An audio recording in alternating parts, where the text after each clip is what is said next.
Before I begin, had I known that Syed was here, I wouldn't have bothered all of you with my presence. It's with his permission and his apologies that I begin. We should be benefiting from him and not having me here. Khair. I can't follow that beautiful, quick, but yet very deep discussion on Gadeer, but let me do my best to, inshallah, haqada this discussion. Sallu ala Muhammad wa ala Muhammad. اللهم صل على محمد وآل محمد. أعوذ بالله من الشيطان الرجيم. بسم الله الرحمن الرحيم. الحمد لله الذي لا يبلغ مدحته القائلون ولا يحصي نعماءه العادون ولا يؤدي حقه المجتهدون الذي لا يدركه بعد الحمم ولا يناله غوص الفطن ثم الصلاة والسلام على أشرف الأنبياء والمرسلين حبيب قلوبنا وطبيب نفوسنا وشفيع ذنوبنا سيدنا ومولانا أبي القاسم محمد. اللهم صل على وأهل بيته الطيبين الطاهرين المعصومين المظلومين لا سيما بقية الله في الأرضين صاحب العصر والزمان خليفة الرحمن إمام الإنس والجان ولعن الله أعداهم أجمعين إلى يوم الدين. أما بعد فقد قال الله وقوله الحق. بسم الله الرحمن الرحيم. فصيروا في الأرض فانظروا كيف كان عاقبة المكذبين. صدق الله العلي العظيم. اللهم صل على محمد. We first of all send our Mubarak, our Tabrik, our congratulations to all of you, the Imam of our time, and your respective families on this Ayam of Gadeer, this Jashan of Gadeer. A Jashan which is really a Eid that is a sense of pride for us. An Eid that is our source of identity. As I mentioned last night at Beit al-Qaim, this is that Eid that we should take a moment, especially as youth in the audience, and thank that mother or that father that taught us the love of Amir al-Mu'mineen from a very young age. Take a moment and thank that alim or that community that taught us the wilayat of the Ahl-e-Bait. This is not fitr or adha, this is a very khas Eid. Those are the awami Eids, this is the khas Eid that we have. A lot has been said already and Molana has mentioned all those beautiful dalail, especially the last one. I wanted to take a little bit of a different dimension on this discussion on Gadeer. This is not a majma for me to prove why Gadeer was Gadeer. Let's move on from that. And while he's addressed the others who may reject Gadeer, let me address all of us who accept Gadeer. And what is our Gadeeri responsibility today? Because what it isn't is a simple annual celebration. It's much more than that. And I want to take a little bit of your time tonight, if you don't mind. I've been told I have until 8:20. I'll be exactly 8:20. And that is that the Quran invites us to study history, number one. Okay? The verse I read for you in the khutbah has appeared in different versions up and down the Quran.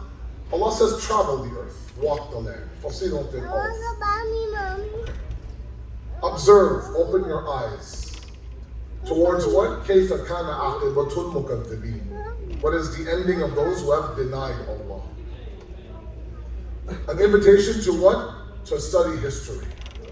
Letter number 31 in Nahj al-Balagha, Amir al-Mu'mineen sends this beautiful nasiha to his son, Imam Mujtaba alayhim as-salam ajma'een. Allahumma salli ala. Allahumma salli ala. Such a nice crowd, such a weak salawat. Kya ho gaya? Salawat ala Muhammad. صل على محمد وآل محمد. That's better, thank you. In the letter now, Imam Ali is telling his son to study history the way I have studied history. I've studied the lives of those before us to the point where it feels like I have walked through their ruins, he says. I've tasted their defeats. I've enjoyed their successes. I oftentimes tell my young guys to study history. Unfortunately, sometimes as Shias, our history begins at Gadeer. There's a whole 23 years before Gadeer. And I oftentimes say that those who reject Man Kunta Mawla Fahada Ali al-Mawla are those that don't reject the Fahada Ali al-Mawla. It's the first part of the statement that is a problem for me. That you cannot, as I said last time, you can't play with words now. You can't take Mawla in the first part of the statement for one meaning and then take a different meaning for the second instance of Mawla. The same friend that you think is Ali is the same friendship you have for Rasulullah. That's all you have for the Holy Prophet, that's up to you. The reason why we accept Ali as our Mawla is because we accept our Prophet as our Mawla. That instance of Mawla and this instance of Mawla are two exactly the same meanings. So here we have this concept in this idea of what? Of studying history. Now come with me. A lot of times we ask ourselves, what would I have done if I was there on Gadeer? I oftentimes say, thank God that we weren't there on the day of Gadeer. Now hear me out. We sometimes believe it's a simple equation that we would accept what happened on Gadeer. Remember, 70 days after Gadeer, the Prophet leaves this world. Saqifa happens. Saqifa happens and destroys the entire movement of the Holy Prophet. The reason why we call Saqifa the first instance of dhulm done on Islam is for that very reason. We don't hide from that, that's history. And we make it sound like, at least I do, that if I was there, there's no way that I would have not sided with Amir al-Mu'mineen. Okay. Now, a little bit of a bitter pill, don't mind me, please.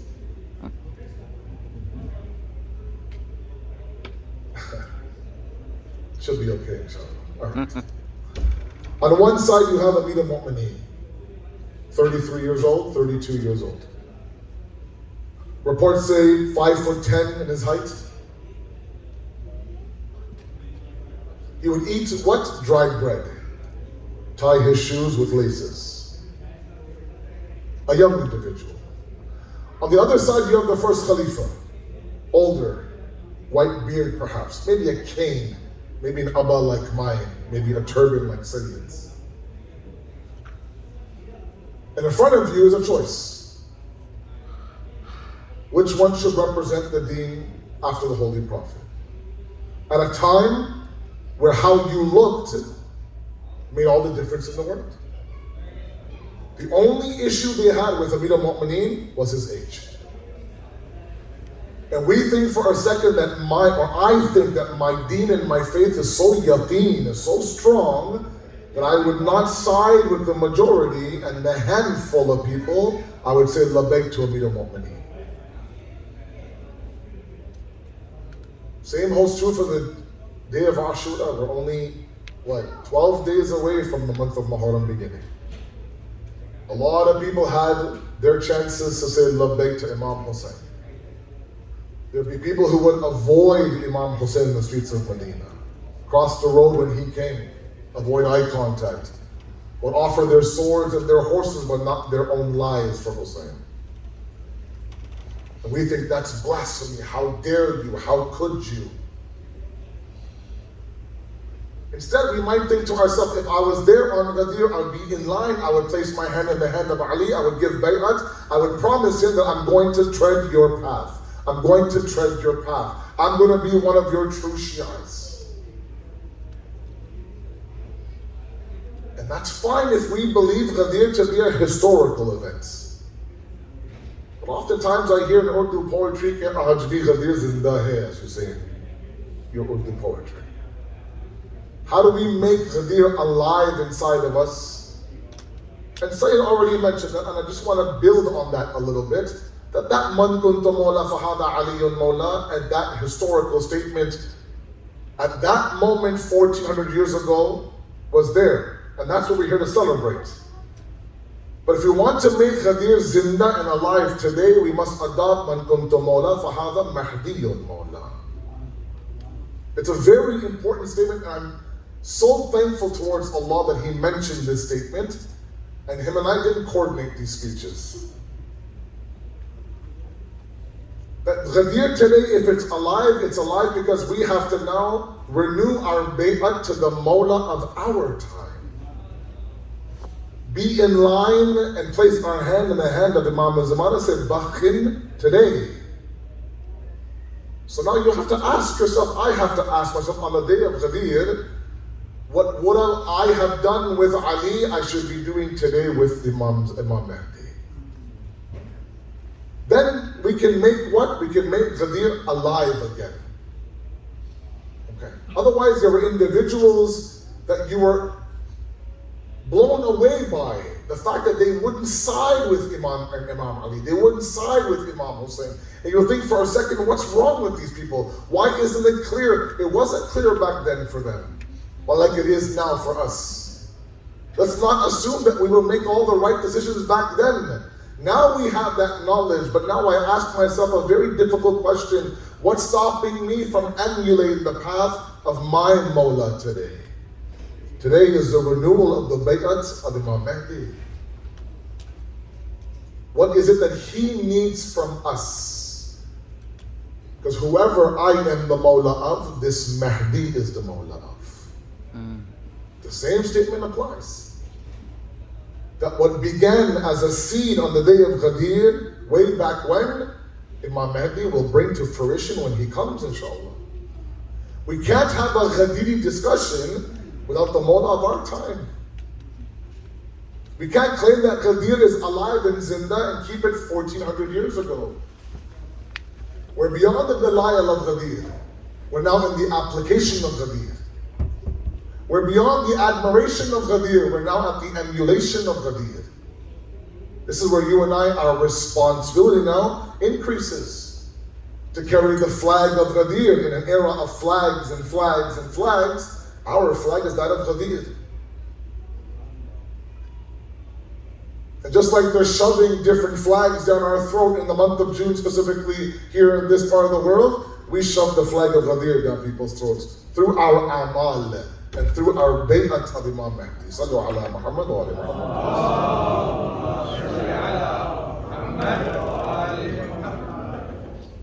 Now what does that mean?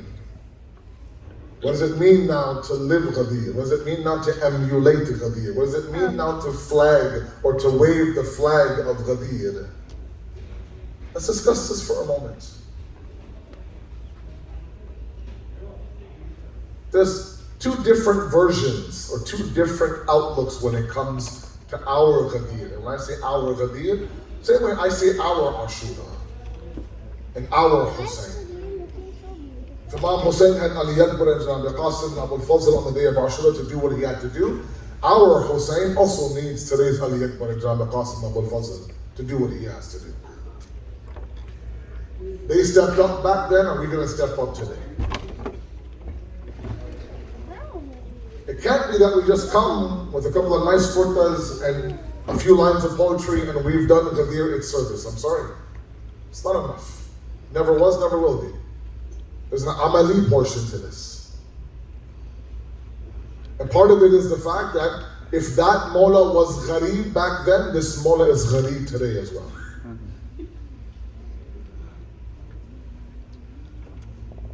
Now the first group will tell you that when the Imam comes, I will change. That's one philosophy. You have no say in the matter, I have no say in the matter. This is a taqdiri issue. Allah will make that arrival of the Imam happen whenever He wants it to happen. You just wait and you stay ready. So when the Imam comes, I will change. Or the other group says, when I will change, the Imam will come. There's a big difference. Let me give you two examples again. Let's go through history. History has a crazy way of doing what? of repeating itself. A lot of lessons in history, ya Allah. Let's examine two different groups, shall we? The Ahl-e-Yathrib and the Ahl-e-Kufa. Okay, you with me? It's awfully quiet in here. Everything is okay? Sallu ala Allahumma salli ala Muhammad wa alayhi Muhammad. I can do Dam Dam Malele if you want a little bit. No, we're okay? All right. Let's go Yathrib first. Let's go chronological, very quickly.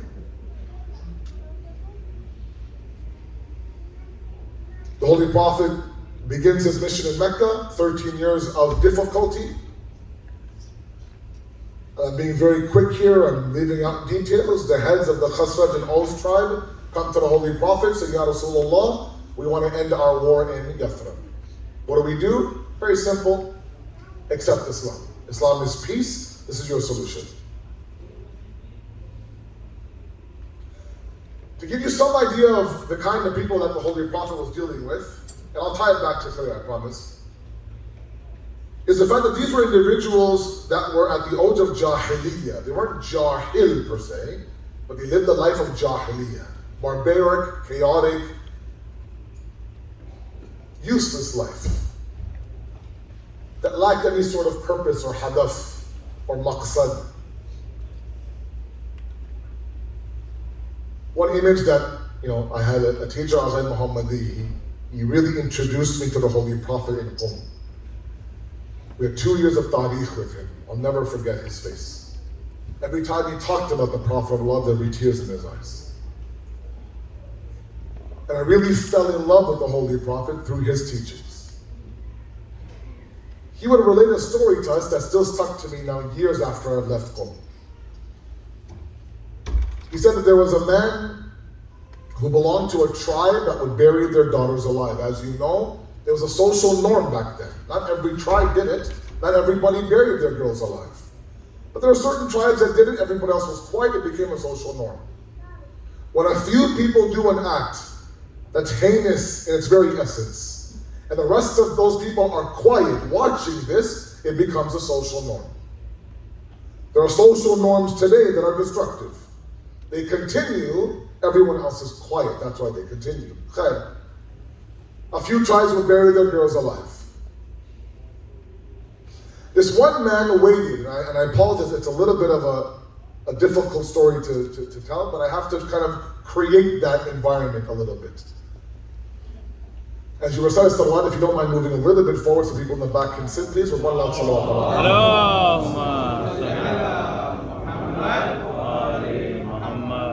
Please keep moving. Okay, thank you. I can go till 8:30. Thank you. Are you sure, Sayyid? All right. So this man now waits, and he has a daughter, doesn't bury her alive right away, and he waits. And Al Muhammad tells us of a story of a father who takes his 11-year-old daughter to the cemetery. I want you to understand the kind of people the Prophet was dealing with, to really understand the Ahl-e-Yathrib. He begins to dig this grave. Digging a grave is very difficult, as many of you know. In that desert heat, he's sweating profusely. And his 11-year-old daughter takes out a handkerchief, begins to dry the sweat of her father, knowing full well what he's doing. You would think if you had an ounce of a heart, at that moment you would stop. Doesn't stop. Carries on and completes that heinous act. That kind of people is what the Prophet of Allah was dealing with. They come to the Holy Prophet, we want peace. He says, no problem. Here's Mus'ab. Go ahead, go to Yathrib and propagate the deen. When they're ready for me to migrate, I'll migrate. Not before that. Mus'ab writes a letter to the Holy Prophet. Ya Rasulullah, they want you to come to Yathrib and establish their government here. Make your migration. So Hijrat happens from Mecca to Medina. Goes to Medina, establishes the government. They have the honor of hosting the Holy Prophet. The first community, the first mosque, the first war, the first government, and really at the end of his Medina reign, he's sending out letters to world leaders to accept Islam, 10 years of Medina was very important barakat and fruitful for the Holy Prophet. And the people of Yathrib had the honor of what? Of hosting the Holy Prophet. That very beautiful scene. When the Prophet arrives and there's a massive crowd there for his istiqbal, his welcome. Imagine being those people that would be there in the initial stages of the establishment of this beautiful deen called Islam. That's on one side. They kept calling the Prophet, come to Medina, leave the Meccans alone. They don't respect you, there's no impact, blah, blah, blah, come to Medina. They kept asking. And only when Mus'ab saw reform, did they what? Did they begin now to host the Holy Prophet. That's on one side, come to Kufa. In the various Maqatil of Imam Hussein, the least amount of letters I have read is 12,000. Mashur is 18,000. I've read up until 25,000 letters. Khair, a lot of letters. 1,000 is a lot back then. This is not one WhatsApp video that you forward many times. It's a letter, a handwritten letter. Sometimes signed by multiple people, but nonetheless, delivered to Imam Hussein in batches. Mawla, we are yateen. Mawla, we don't accept Yazid. Mawla, please come and save us from this regime and this government. The Prophet says Mus'ab, Imam Hussein says Muslim. Okay? All right.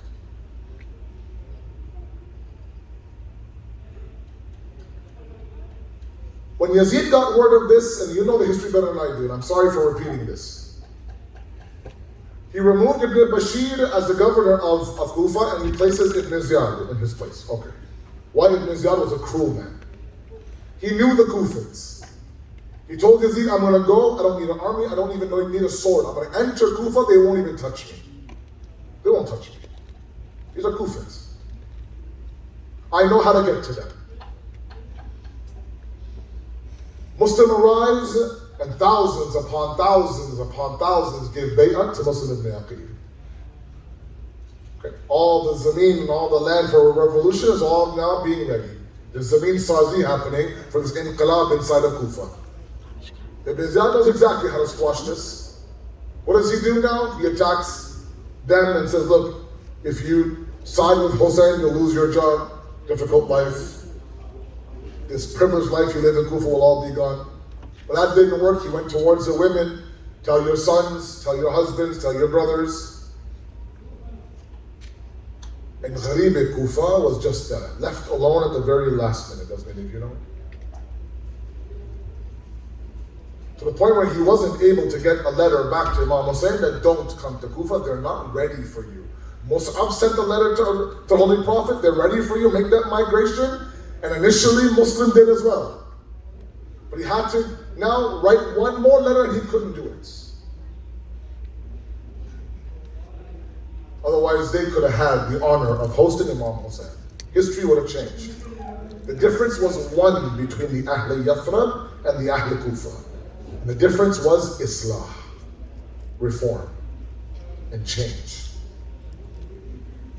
People of Medina changed. They were hypocrites, no doubt.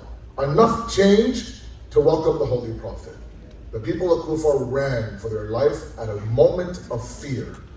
But a little bit of the waters that shook, they shook along with those waters and they left. And the rest you know. 12,000 letters calling Imam Hussein. Dare I say, every time we say وَعَجِّلْ فَرَجَهُمْ, that's a letter to Imam Mahdi.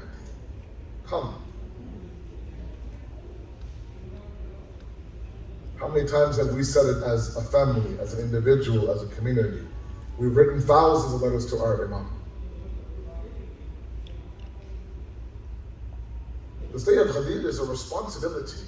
And on the day of Gadeer, to ask ourselves, if the Imam comes, will I welcome him like the Ahl-e-Yathrib? Will I run from him like the Ahl-e-Kufa?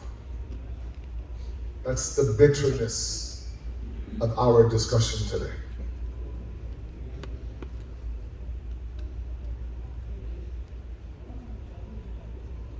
And we have to understand the power of Gadeer. It's a very powerful Eid. If we can get 1% of that, then we can actually move mountains. Because we have to move from like I said, admiring the Ahl-e-Bait to emulating the Ahl-e-Bait. And that's the journey that I think sometimes we get a little bit stuck on. It's not easy to do that. It's not easy to be a representative of the Ahl-e-Bait. It's very easy to love and admire them. But to represent the Ahl-e-Bait, it first begins with love.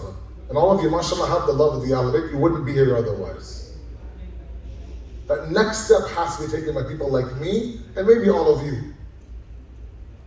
But Gadeer has to be alive today to the idea of service of our Imam. Now, one last point I want to make, and then Intimas will do it. Sallu ala Muhammad wa ala Muhammad.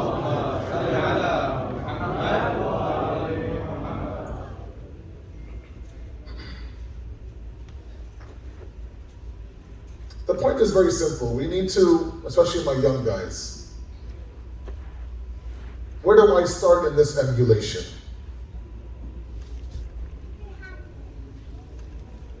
And where I think that all of us should start, especially myself, is in knowledge. Hear me out. A lot of young guys in the audience. I love seeing my young guys, alhamdulillah, to spend a Saturday night here in the Masjid when you can be anywhere else in the summer in New Jersey, in Somerset. To see you here dressed out in your beautiful kurtas it's inspiring for someone like me. As much as I hear my elders tell me that pura nasl barbad hai Molana, the entire youth are gone, they're out, there's no hope for them, I really disagree with that. What I see in my travel is that this is a generation that will keep and has kept Islam alive. I have no doubts the victory that is promised by Allah and by the Ahl-e-Bait is coming very soon, and that people like yourselves will be part of that victory. However, one thing that I want to make you all aware of that you already know is my young guys in the audience, and that includes young families, that the amount of resources that are available for you right now to elevate your deen, I don't think any other generation has or has had those resources that you have. I come from a typical Pakistani household. I was born and raised in Toronto. My father, marhum, arrived in the early 70s. I oftentimes say that I claim that we are the sandwich generation, okay? Not quite old enough for my elders, not quite young enough for my youth, okay? There's a little bit of salt and a little bit of pepper in my beard. As my daughter says, Baba, there's more salt than pepper, but that's okay. Regardless, we're the sandwich generation. Hear me out for a moment. And what my parents did, and a lot of the parents of my generation did, was they placed us in front of a minbar. And they made us listen to a man who spoke a language we didn't know. And they kept crossing their fingers that eventually these guys will figure out the language, and through that language, figure out the deen. Yes, Sunday school was there. We would go for 3 hours every week. That was the extent of it. Podcasts and seminars and documentaries and, 2-minute short videos and English seminars and conferences and workshop and all these things were not there. Didn't have one English speaker. So by miracle, our generation, who first were here, we figured it out. Asking my dad on the way home, what did this word mean, that word mean, this and that? What's khayma mean, right? What's this mean, what's that mean, what's dariya, what's furat, this and that? Bit by bit, listen to Nohas, he would pause it, give me the translation, this word means this, it also means this in Urdu, blah, blah, blah. And lo and behold, right now it's to the point where I prefer an Urdu majlis, Sayyid, over an English one. As an English speaker, I say that. That to me was nothing short of a miracle. That's not going to work today. You try very hard and it's not going to work. Okay. What does work, however, is the fact that back then we had zero resources to learn in our language, in our style, with our lingo. Today, all that is out. You name whatever platform you want to learn your deen and it's available for you. You name what language you want, in what length you want. You want a 2-minute video, you want a 10-day lecture series, a 2-hour documentary, a 50-minute podcast, a 1-hour conversation, a phone conversation, a voice note, whatever you want, you get it. You have it, all of it. And I'm sorry, by proper ulama, like the one you have here in this center, what a blessing you have. A man who is in all 4 languages now, he is an expert. The son of a great alim, may Allah bless his soul. His fikr, his andaz, his delivery. On top of that, he's laid back. He's good looking. Look at him. He's cool. You guys are very lucky. Orkut, that's it? No, I'm just reading what you sent me on the text message saying. Now look up at me and smile. Oh, okay. I'm only kidding. My point is that while you have an embarrassment of riches when it comes to knowledge, your excuses are running out. And the expectations are elevating. And as you know, when you look at the establishment of the deen with the Prophet of Allah, the baqa of the deen on the plains of Karbala, and the re-establishment of the deen when it comes to Imam Zamana, one common thread in all 3 movements are the young people, are the youth. The Bilal Habashis, the Mus'abs, the Amir al-Mu'minins, all of these back then were all in their 20s, in their late teens, in their early 20s. Jaffari Tayyar, the very first caravan of Tabligh, 83 people going to Abyssinia. He was 22, 21 years old. Bilal Habashi, first Mu'adhin in Mecca, after Fatih Mecca, 18 years old. All those great Zulfiqar stories of Amir al-Mu'mineen, from Khaybar to Khandaq, all in his 20s. Javan after Javan after Javan. And it would kill the Arabs that saw young people as kids. How could you give these young people such monumental tasks? And the Prophet would say, I'm not looking at their passport, I'm looking at the state of their heart. You come to Karbala, Jalab Qasim, Al Muhammad, Ali Akbar, and so on and so forth. The armor wouldn't fit them. The shoes were too big. The helmets would fall off. But they played a huge role in what? In saving the deen with their blood on the plains of Karbala. The Imam's mission, our Mawla's mission, our Gadeeri mission will also rely heavily on the youth. We have huge expectations from you. You should have huge expectations from yourselves as well. Do not sell yourself short. That's the part that drives me crazy about these young guys. If they knew how God sees them, they wouldn't allow themselves to drop themselves to be part of useless content. You know, there's a very beautiful istilah in the Quran. 2 minutes. Lahwul hadith. Surah Luqman said. It's amazing how the Quran talks about sins that are also addictive. My last point, you've been very patient with me. Sins that are also addictive. Gambling, a sin, addictive. Backbiting, a sin, also addictive.